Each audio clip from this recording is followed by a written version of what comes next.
1991 সালে সরকার গঠনের পর বাংলাদেশের শিক্ষা খাতকে উন্নত করতে বিএনপি সুদূরপ্রসারী পরিকল্পনা হাতে নেয়। এরই অংশ হিসেবে সেই মেয়াদে সারা বাংলাদেশে নতুন করে 13,492টি স্কুল প্রতিষ্ঠা করে বিএনপি সরকার।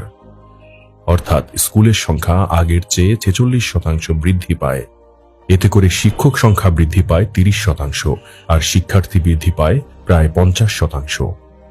শিক্ষার প্রসার ঘটাতে বিএনপি প্রথম ফুড ফর এডুকেশন প্রোগ্রামের যাত্রা শুরু করে। তখন সারা বাংলাদেশে শিক্ষার্থীদের উপস্থিতি 21% থেকে 28% পর্যন্ত বৃদ্ধি পায়।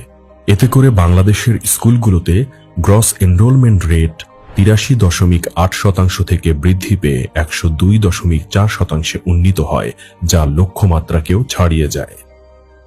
শিক্ষা খাতে বিএনপির যুগান্তকারী উদ্যোগ শিক্ষিত ও স্থিতিশীল বাংলাদেশ তৈরির যাত্রা শুরু করে।